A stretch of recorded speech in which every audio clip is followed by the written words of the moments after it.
èṣù láàlú ògiri òkò ẹ̀bọra tí í jẹ́ látọ̀ pa ó máa yàtọ̀ sí sátánì inú bíbélì àti ìbílísì tí àwọn ẹlẹ́sìn mùsùlùmí gbà pé wọ́n lé kúrò ní ọ̀run wá sí orílẹ̀ ayé. Bí ayé ṣe ń yí tí ọ̀pọ̀lọpọ̀ ń kúrò nídìí ẹ̀sìn àbáláyé tí wọ́n ń ya wọ inú ẹ̀sìn ìgbàgbọ́ àti ẹ̀sìn Islam, òun ló ń sọ èṣù òrìṣà tó jẹ́ ọ̀kan gbòógì nínú òrìṣà ilẹ̀ Yorùbá, òun ló ń yí padà sí sátánì àti ìbílísì inú bíbélì àti tinú Quran. Ẹ̀yin olólùfẹ́ ìkànnì Yorùbá Gidi TV, ǹjẹ́ ẹ mọ̀ pé ní ilẹ̀ Yorùbá èṣù ọ̀dàrà jẹ́ ọ̀kan lára àwọn òrìṣà pàtàkì ní ìgbà ìwáṣẹ̀. Ó jẹ́ òrìṣà kan tí Olódùmarè nífẹ̀ẹ́ sí lọ́pọ̀lọpọ̀. Èṣù ọ̀dàrà jẹ́ alárinà láàrin àwọn èèyàn àtolódùmarè. Àwọn ẹ̀yà Yorùbá wà lára àwọn olùsìn òrìṣà èṣù. Ẹ̀yà Yorùbá jẹ́ ọ̀kan lára àwọn ẹ̀yà pàtàkì tí ó wà ní apá gúúsù ìwọ̀ oòrùn orílẹ̀-èdè tí à ń pè ní Nàìjíríà lónìí. Ẹ̀yin olólùfẹ́ ìkànnì Yorùbá Gidi TV, àsìkò ti tó o. Ẹ súnmọ́ bí ẹ wá mọ ìyàtọ̀ tó wà láàárín èṣù ọ̀dàrà àti sátánì.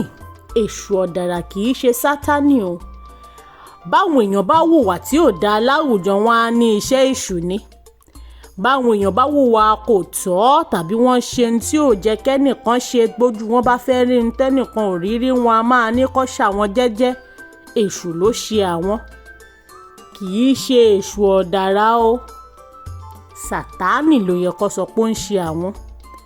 Èṣù má ṣe mí, má ṣe nìkankan, ibi ó ti ń bọ̀ ni ó lọ. Ẹ súnmọ́ bí kẹ́ ẹ wá fetí gbéyàwó ọ̀rọ̀. Dámilọ́lá Ayépọlá Ọlọ́runṣẹ̀yẹ lórúkọ mi fún ìkànnì Yorùbá Gidi TV. Bíṣẹ́ kò bá pẹ́ ni a kì í pẹ́ṣẹ́, àáyá ti bẹ́ẹ̀lẹ̀ òbí are. Ẹ̀yà Yorùbá ni wọ́n mọ̀ fún ìfẹ́ tí wọ́n ní sí àṣà, iṣẹ́ ọnà àti wíwárí fún àwọn òrìṣà àbáláyé. Ìran Yorùbá ní ọ̀pọ̀lọpọ̀ wọn jẹ́ olùsìn òòṣà, bí àpẹẹrẹ òòṣà Ṣàngó, Ọya, Ọ̀ṣun, Ògún, Ọbàtálá àti bẹ́ẹ̀ bẹ́ẹ̀ lọ. Bẹ́ẹ̀ náà ni wọ́n ń sin èṣù o. Wọ́n ń bọ èṣù. Ó ní oríta tí wọ́n ti ń bọ. Ó ní àwọn ohun ẹbọ, ó lóhun ètùtù tí wọ́n fi ń bọ. Orúkọ èṣù jẹ́ orúkọ tí àwọn Kìrìsìtẹ́nì àti Mùsùlùmí máa ń lò lóòrèkóòrè bí wọ́n bá ń gbóhùn àdúrà sókè. Ṣùgbọ́n o, igun tí wọ́n rí òrìṣà tí àwọn ọmọ ilẹ̀ Yorùbá kan ń bọ yìí yàtọ̀ gedegbe sí gbogbo nǹkan tí ó ní í ṣe pẹ̀lú èṣù ọ̀dàrà. Ìjọsìn èṣù àti bíbọ èṣù ó pilẹ̀ṣẹ̀ látọ̀dọ̀ àwọn ẹ̀yà Yorùbá tó wà ní agbègbè ibi tí wọ́n ń pè ní Nàìjíríà báyìí. Nínú àwọn ìtàn ìṣẹ̀dálẹ̀ Yorùbá, èṣù ni wọ́n tún máa ń pè ní ẹlẹ́gbára. Bí a bá túmọ̀ ẹlẹ́gbára, èyí tí ó jẹ́ ọ̀kan nínú ọ̀pọ̀lọpọ̀ àwọn orúkọ tí wọ́n fi ń yin èṣù ọ̀dàrà sí Gẹ̀ẹ́sì, ó túmọ̀ sí alágbára tàbí alágbára oníyanu. Àwọn orúkọ ìyìn wọ̀nyí tí àwọn Yorùbá ń pè ní oríkì ni wọ́n fi ń ṣàpèjúwe àwọn ìwà àti agbára ẹlẹ́gbára. Èyí tún fojú hàn nínú àwọn orin àti àwọn ẹsẹ̀ Ifá tí wọ́n kó sábẹ́ odù. Wọ́n tún mọ èṣù ọ̀dàrà sí dágunró, gòròsó, lùkúlùkú àti àpagbé. Ẹlẹ́gbára lè ṣòro láti ṣe àpèjúwe ẹ̀ nígbà míì torí bí ó ṣe máa ń yára. Kódà wọ́n á máa pè é ní pápáwara. Ìyẹn ẹni tí ó yára jù, bí ó ti ń wọlé jáde ló ń wọlé sínú, ló ń wọlé láti ibìkan sí ibìkan pẹ̀lú ìyára tó yani lẹ́nu. Èṣù ọ̀dàrà máa sọ pé béèyàn bá wá òun á rí òun. béèyàn bá béèrè nǹkan tóun bá mọ̀ ọ́ ṣe òun á ṣe é fún un nítorí pé bí òun ṣe wà yìí ohun tí wọ́n bá wá sí ọ̀dọ̀ òun ni wọ́n máa rí. Èṣù ọ̀dàrà máa pa àwọn nǹkan míì mọ́ ní ohun tí ọ̀pọ̀ rò pé ó ti fojú hàn, ìgbà míì á sì ṣàfihàn ara rẹ̀ pátápátá ní ọ̀nà tuntun. Ẹ jẹ́ kí n yára sọ ohun tí ẹ kò mọ̀ tẹ́lẹ̀ fún yín o. Gbogbo àwọn olùjọ́sìn ìbílẹ̀ tí wọ́n sin àwọn òrìṣà míì yálà Ṣàngó, Ọbàtálá, Ọ̀ṣun, Ògún àbí òrìṣà yòówù tó bá wù kán máa sìn nílẹ̀ Yorùbá, gbogbo wọn náà ni wọ́n ń sin èṣù. Èyí kò sí ní ìbámu pẹ̀lú ìmọ̀ tó gbajúgbajà pé àwọn tí ó ń wọ aṣọ dúdú àbí aṣọ pupa ni wọ́n ń sin èṣù, nígbà tí àwọn tó ń wọ aṣọ funfun kì í sin èṣù. Gẹ́gẹ́ bí ìwádìí ṣe ṣàfihàn èṣù ọ̀dàrà jẹ́ alárinà láàrin èèyàn àti Elédùmarè. Nítorí náà gbogbo olùjọ́sìn ìbílẹ̀ tó bá ń gbìyànjú láti bẹ Elédùmarè fún nǹkan kan tàbí méjì gbọ́dọ̀ jọ́sìn fún un ni, kí wọ́n sì bá a sọ̀rọ̀ kí nǹkan ọ̀hún lè tètè wá sí ìmúṣẹ. Èṣù ọ̀dàrà kì í ṣe Sátánì o tí àwọn èèyàn máa ń sọ pé wà lẹ́yìn gbogbo ìwà tí kò dáa. Èṣù ọ̀dàrà ni ìwádìí ilẹ̀ Yorùbá jẹ́ kó yé wa pé ó jẹ́ áńgẹ́lì tó súnmọ́ Elédùmarè. Elédùmarè fẹ́ràn ẹ̀ lọ́pọ̀lọpọ̀, Elédùmarè sì fún un ní àṣẹ. Èṣù ọ̀dàrà ni ó wà nínú ìlànà àti ìtàn Yorùbá pé ó mú àwọn òrìṣà dé ilé ayé. Nínú gbogbo àwọn òrìṣà tó mú wá sí ilé ayé, ó yan Ọ̀rúnmìlà gẹ́gẹ́ bí àyànfẹ́ rẹ̀. Èṣù ni wọ́n ń sọ pé ó dára, ṣùgbọ́n àwọn ìbéèrè àwọn ọmọ adáríhurun ni ó ń jẹ́ kí èṣù máa hùwà burúkú ńgbà míì tí wọ́n fẹ́ sọ ọ́ lẹ́nu. Èṣù jẹ́ alágbára, òrìṣà tó wúlò, bẹ́ẹ̀ ni ó sì jẹ́ òrìṣà tó wà ní ibi gbogbo tó bẹ́ẹ̀ jẹ́ pé nínú ọjọ́ 4 tí Yorùbá fi ń bọ òrìṣà, gbogbo rẹ̀ ni wọ́n fi ń bọ èṣù. Èyí sì yàtọ̀ sí àwọn òrìṣà mìíràn tó jẹ́ pé wọ́n máa ń ní ọjọ́ kan nínú ọ̀sẹ̀ láti fi bọ wọ́n ni. Ọjọ́ gbogbo ni wọ́n fi ń bọ èṣù ọ̀dàrà. Wọ́n a máa kì í ní èṣù abániwá ọ̀ràn bá òrí dá, onílé oríta, láàlú ògidì òkò. Àwọn oríkì tàbí orúkọ yìí fi hàn irú ẹni tí èṣù ọ̀dàrà jẹ́. Oríta ni èṣù máa ń gbé. Òun ni ó ń kọ́ àwọn èèyàn láti máa rántí pé ojú méjì ni gbogbo ọ̀rọ̀ máa ń ní o. Ó máa ń yà sọ́tún, ó sì ń yà sósì. Kì í gbé ẹnikẹ́ni ní ìjà, bẹ́ẹ̀ ni kì í dájọ́ ní ọ̀nà tí kò tọ́. Bẹ́ẹ̀ ni ó máa ń tọ́ni sọ́nà ní ìgbà míì béèyàn bá béèrè lọ́wọ́ ẹ̀. Ìdí nìyí tí wọ́n fi ń sọ pé èṣù ṣe pàtàkì nínú ètò ayé. Èṣù láàlú jẹ́ ẹ̀dá kan tó burú, tó kún fún ìkà. Àrékérekè òun ni ti láàróyè àjọ̀ǹgọlọ.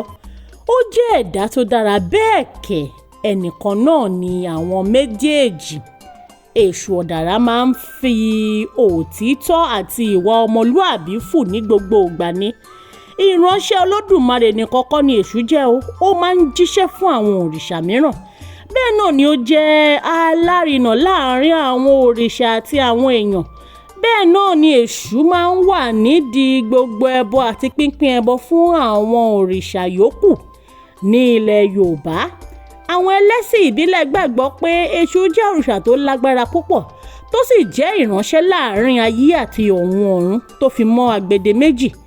Òun sì ni ọ̀kan lára àwọn òrìṣà tí ó máa ń tọ́ àwọn òkú sọ́nà lẹ́yìn tí wọ́n bá papòdà. Wọ́n gbàgbọ́ wípé èṣù ni wọ́n máa ń ké pè tí ohun gbogbo bá dàrú, tí èèyàn bá sì ń wá ọ̀nà àbáyọ tàbí ojútùú sí nǹkan tó wọ́. Àwọn aṣọ pupa àti dúdú ni ó jọ mọ́ òrìṣà yìí, tí wọ́n sì ń lo ata wẹ́wẹ́ tàbí tábà mímu àti oúnjẹ gbígbóná láti fi bọ òrìṣà yìí. Lákòókò tí wọ́n ń lo epo pupa láti bọ èṣù ọ̀dàrà, wọ́n sì ń lò di àkókò yìí náà o. Èkùrọ́ ọ̀pẹ tí ọ̀pọ̀ mọ̀ sí àdín, òun ni ó lòdì sí, ó fajúro sí gidigidi ni. Bí èèyàn bá fẹ́ rí ìjà èṣù, kó tọ́ àdí sí ojúbọ rẹ̀ kíá ló máa fajúro sí i.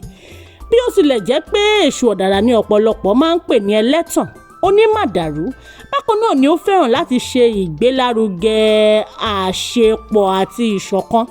èṣù ọ̀dàrà jẹ́ àpẹẹrẹ fún àyípadà rere àti búburú nínú ìgbésí ayé gẹ́gẹ́ bí òrìṣà onílé ìkóríta yìí ṣe jẹ́. èṣù ọ̀dàrà tún jẹ́ ìránṣẹ́ láàrin ààyè tí òkú wà àti agbègbè tí àwọn ẹ̀mí òrìṣà wà. ó máa ń ṣe ìrànlọ́wọ́ fún ìbáraẹnisọ̀rọ̀ pẹ̀lú àwọn òrìṣà àti fífín àwọn ẹbọ tí wọ́n rú sí àwọn òrìṣà míì. bí ó tilẹ̀ jẹ́ pé ọ̀pọ̀lọpọ̀ ọgbà ni wọ́n ti tọ́ka sí èṣù ọ̀dàrà gẹ́gẹ́ bí ọkùnrin, ó ní àwọn àfiwé àti àpèjúwe tó jẹ́ ti akọ àti abo. ẹ̀yin olólùfẹ́ ìkànnì Yorùbá Gidi TV, ohun lẹ ti gbọ́ yìí o. èṣù ọ̀dàrà láàlú ògiri òkò kì í ṣe Sátánì o. lórí ìkànnì yìí, gbogbo ohun tó ní ṣe pẹ̀lú àṣà àṣẹ̀ǹbáyé ilẹ̀ Yorùbá lẹ máa láǹfààní láti máa kọ́ lórí ìkànnì wa. Dámilọ́lá Ayépọlá Ọlọ́runṣèyẹ lórúkọ mi fún ìkànnì Yorùbá Gidi TV. NDT Clearing Freight and Logistics, iṣẹ́ wọn dára, wọ́n ta sánsan, wọ́n kárí ayé. NDT Clearing Freight and Logistics, bá a ṣe kárí ayé bẹ́ẹ̀ ni òye iṣẹ́ yé wa. Cargo services wá dúró tán láti Nàìjíríà. a ó bá yín gbé nǹkan ránṣẹ́ sí àwọn èèyàn yín ní Europe, UK, US, Canada, Asia lọ bẹ́ẹ̀. gàárì, epo pupa, ẹ̀gúsí, ẹja gbígbẹ, ìgbín, irú, àpọ̀n, aṣọ, ìlẹ̀kẹ̀, àwọn ìwé tó ṣe pàtàkì àti bẹ́ẹ̀ bẹ́ẹ̀ lọ. kò tán síbẹ̀, MDT Clearing Services lékè téńté. àṣẹ tó ń tẹjọba tá a gbà ó mú àwọn èèyàn yàn wá láàyò láti port. ọwọ́ kan ni MDT á clear kọ̀ńténà yín jáde fún yín. bó ṣe kọ̀ńténà tó kún fún káà lóríṣiríṣi tàbí ohun mìíràn. àwọn òṣìṣẹ́ wa kọ̀ lálá. professionalism wa kò lẹ́gbẹ́. MDT doorstep delivery service náà ò gbẹ́yìn. níbikíbi lágbàáyé àwa gbé ọjà yín fún yín lẹ́nu ọ̀nà yín. MDT tún bá ní ìrajà product sourcing. ìyẹn ni pé à ń ràn yín lọ́wọ́ láti ra ohun tí ẹ fẹ́. à á sì fi ránṣẹ́ sí yín ní kánmọ́ kóbó. ní MDT Clearing Freight and Logistics, akájú ẹ̀ àtò àlétò iṣẹ́ wa yàn ó yanjú lówó péréte. ẹ máa bọ̀ lólùléeṣẹ́ MDT ní nọ́mbà 22 Latif Salami Street, Ajao Estate, Ìkẹjà, Lagos. a sì tún ní ẹ̀ka káàkiri orílẹ̀-èdè Nàìjíríà. ẹ bá wa sọ̀rọ̀ 0818-231-1480 àti 0912-907-4004. bákan náà, iléeṣẹ́ MDT lókè òkun wà ní Toronto, Canada. Please call +1647-289-5364. Website www.mdtfreights.com. MDT Clearing, Freight and Logistics. Assure delivery. Yorùbá Gidi TV. Yorùbá Gidi TV òun ni kẹ́ ẹ máa wò nígbà gbogbo. ẹ fojú yín ló ń jẹ níbi tẹ́ ẹ ti lè kọ́gbọ́n, níbi tẹ́ ẹ ti lè rí àwọn àṣà Yorùbá tó yanjú. Yorùbá Gidi TV òun ló mú ètò rere wálé ayé. níbi tẹ́ ẹ gbé fẹ́ kọ́gbọ́n, níbi tẹ́ ẹ gbé fẹ́ kọrin. Yorùbá Gidi TV òun ló ń pè yín kẹ́ ẹ máa wò nígbà gbogbo. Yorùbá Gidi TV. ibi tá a ti ń fún yín láwọn nǹkan tẹ́ ẹ fẹ́, àwọn nǹkan tó ṣàǹfààní tó yẹ kẹ́ ẹ máa wò nígbà gbogbo, nígbàkigbà. ìbẹ̀lẹ̀ wà yìí máa subscribe sí tẹ subscribe sí.